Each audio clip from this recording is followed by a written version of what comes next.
Right, welcome back. As I said at the very beginning, we'll be speaking about the new global financing pact summit that took place in France and the participation of the president, where he addressed a roundtable session in the first day and the closing session of the summit on the next day to discuss the summit and its significance. We have with us over the phone His Excellency Ambassador Mohamad Hegazy, former Assistant Foreign Minister. Good afternoon to you, sir. Good afternoon to you, Mona. Thank you so much for being with us. And let me here take first the new Global Financing Pact and its significance, importance, focuses, and timing. As a fact, I take you back to the very important statement by President Macron while was in the +27 summit in Sharm el-Sheikh, when he reiterated that in order for the third world to move towards green economies and economies based on the respect of climate challenge, we need, as first world and industrial countries, as well as international monetary institutions and World Bank, to all move together to support the third world into the transformation of their economy to a green-oriented economy, respecting the call for a united front in confronting climate change. Having said that, President Macron said also that this cannot wait till COP28, and we have to act, and we have to act within a framework of 6 months' time. And here he invited the world leaders from the industrial nations as well as from the third world and Africa, where President Abdel Fattah el-Sisi, being the country host of COP27, was invited, and also as an advocate to African third world call for an international support, a revision also of the 80-year-old monetary system that is described by and comprehensive to approaching climate challenge. The summit in Paris was for that very important, and President Abdel Fattah el-Sisi, in his inaugural speech in the round table, as well as in the opening and closing session, as well as in the bilateral meeting with President France Macron, as well as the other president attending the summit, financial global summit. The meeting was aiming to review with international institutions and world leaders how best we can transform this unjust monetary system into a system that will allow all countries to transform, particularly third world countries, to meet the mitigation and adaptation of climate challenge with the support of the international institutions and industrial nations. Right. Your Excellency, here let me just divide what you said into different sectors, because here I have to speak about the statements that were made by President Sisi in trying to reflect how the developing countries, the African continent, and the less developed countries are really suffering and paying the price for what they did not really do, and the responses of the international financing or financial institutions toward the causes. So how did you read the pledge made by in this summit vis-a-vis the vision of Egypt towards the issue? I think when President Abdel Fattah el-Sisi was speaking, he was speaking on behalf of the third world and Africa. And he was speaking about the need for interrelationship and the mutual support from industrial nations and the Monetary Institute. First, to understand that after 80 years of the same monetary system, we cannot go business as usual. We have all suffered the ramifications and negative impact on our economies by the epidemic for almost 3 years now. And we have also impacted by the very important fact that the war in Europe between the West and Russia in Ukraine has caused us damage and destroyed the value chain of food and industry. So we've been left alone, not only to pay the price for this development, but we were also asked to go into the green economy phase, a phase which we all looking for, because we understand that it's a mutual responsibility. This mutual responsibility reflected itself clearly in the outcome of COP27 in Sharm el-Sheikh, where the industrial nations and the whole world have accepted the loss and damage fund, which is for the first time for almost 30 years of debate, we have reached a conclusion that we need to compensate and to work together to alleviate the pressure posed on our economies because of climate change. But add to climate change negative ramification, which we all feeling now, add to that the war in Ukraine and the outcome or the negative impact of the epidemic. We cannot run the same policies, intrusive policies of the World Bank and the IMF. We cannot look into the climate change from one perspective and calling for a green economy. If we want to transform the third world green into green economies, we need to support them. So alleviating the pressure of debts, alleviating the pressure of the eruption in the industrial and food chain, and helping the countries of the third world to move together towards an industrial, green-oriented or climate-oriented economy, we need to understand that this is a mutual responsibility, and the system, the financial order that was with us for almost now 80 years is in a decay, and we need really to look into a new formula where the third world is understood and the financial institution policies has to change, and the international community support each other towards saving our planet. Here, sir, during the summit, during the inaugural session, during the roundtable that the President has attended on the green growth and economy, and during the closing session, the President has tried as much as possible to lay Egypt's vision towards the needs Yes, of the developing world. How do you view Egypt's vision?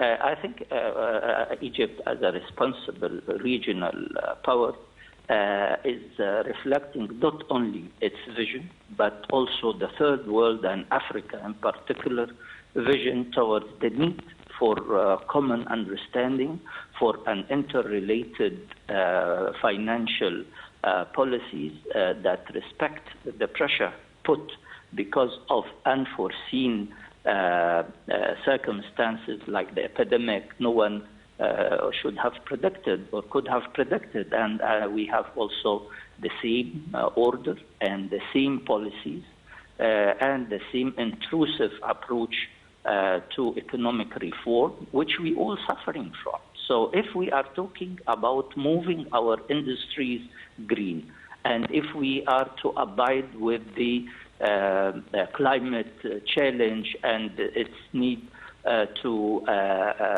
understand the emissions in the industrial context, we need also a financial support that will allow us all to move towards green economy, and it's very possible, as President Abdel Fattah he said, that Egypt has its own plans and own industries and investing heavily in the green economy and in the green hydrogen.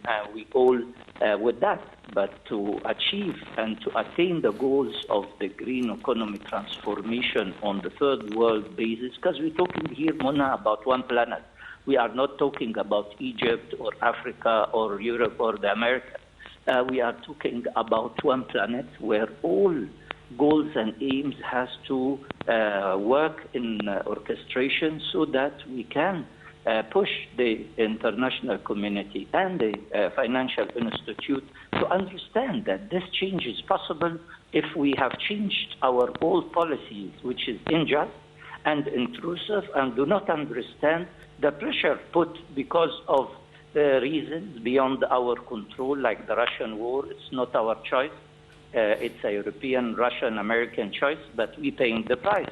And we have also, again, the kind of policies that is run for almost 80 years now from the International Monetary Institute and the World Bank and other financial institutes without any understanding or even try to accommodate the difficulties of our economies as if business is usual. It's not at all. And we have to understand that to attain the climate change and to confront the climate change challenge, we need what we have expressed all in Sharm el-Sheikh, a field of international common position, a field of international unity to confront and to transform our industries into a green economy. We need support, but the outcome will be gain for everyone.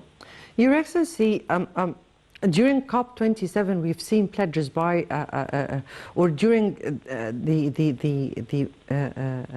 the earlier COPs up till COP27, we've seen pledges with $100 billion. We have not seen those pledges being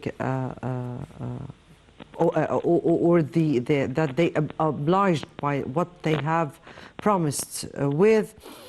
We have seen not only the problems of climate change, but also the economic situation of countries who are being challenged by lots of threats. We're speaking about a pandemic, we're speaking about a war, we're speaking about developments in the whole world, in the political and the geopolitical scene. How do you view the response of the international community and the world financial institutions towards the causes of a part of the world who are just paying the price always for what they have not been doing, and the statements of the president that green growth and sustainable development are not mutually exclusive and that they can be pursued simultaneously?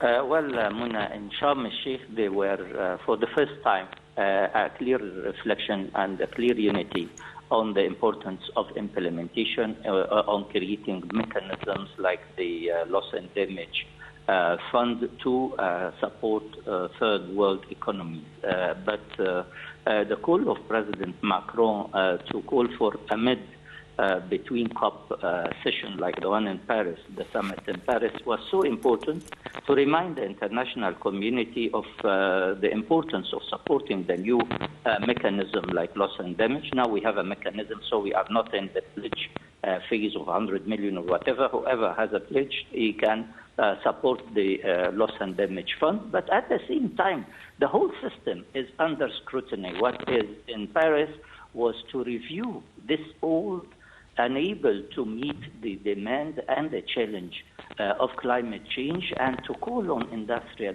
nations and financial institutes and banks to carry their responsibility. So it was a great reminder, a very important reminder of those institutions and first world industries that we need to transform our economies together. And for the third world to transform its economy into a green economy like the plan Egypt is carrying, needs support of the international community and understanding of the monetary fund that this is very unjust and the current monetary system is unacceptable, and time has come after 80 years to move together towards a green economy with the support of all industrial, international institutions, and in cooperation with the third world, with their ambition to be part of the transformation, because green economy and climate-oriented industry is in the good of us all, and it is in the good of our planet as well. Your Excellency, here, how would the developing world or the third world respond to sustainable development goals without being able to submit to the demands or to be able to carry out with the sustainable development plans in face of challenges, enormous challenges, and the irresponse of the world community and the financial systems to their demands?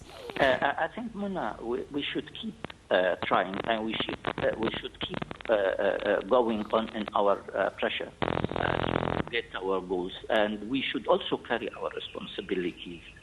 Countries like Egypt with decent life is almost integrated all the SDGs into an implementation phase where 4,800 villages are transformed, where 56 million people are moving up. So we should keep pressuring, like President Macron and the rest of the world leader, including President Abdel Fattah al-Sisi was doing in Paris. We should keep calling the financial institutes to change their policies. IMF shouldn't really run the house same as before, as nothing is happening. And this intrusive policies has to be changed, and respect of the real fact that transforming into green economies will need an interrelated multilateral support. Otherwise, we will keep our planet suffering while our selfish approach to development and selfish approach to climate change is remaining. Sharm el-Sheikh was a great success, and I think Paris also can be added as a reminder to the best way forward, which I'm sure that we all understand. Finally here, Your Excellency, on the sidelines of this summit, there were several important meetings the President held with a number of heads of states and definitely the host, President Macron, and a number of high-ranking officials and big or mega CEOs of big companies. How far do those meetings reflect how the world see Egypt as an important partner and the win-win situation in that? Meeting of such nature of multilateral approach to issues is an opportunity to direct your bilateral relations, being it Egypt and France or Egypt and the rest of the attendees from African and international communities. And if you don't travel to the world comes to you in such occasions. And that's what happened. And President Abdel Fattah al-Sisi spoke to many leaders and took bilateral and international and regional as well, because Egypt's voice is very important and it is required to be heard in many circles. Right, indeed. Your Excellency, Ambassador Mohamad Hegazy, former Assistant Foreign Minister, thank you so much for being with us and your input here. And remains to be seen how the world community and the world financial institution would respond to the demands of the developing countries and the third world, and definitely the less developed ones. I guess that takes us to the end of this episode. Next Saturday would be the 4th day of Eid al-Adha. So a happy Great Byram for all Muslims around the globe, and many thanks for watching.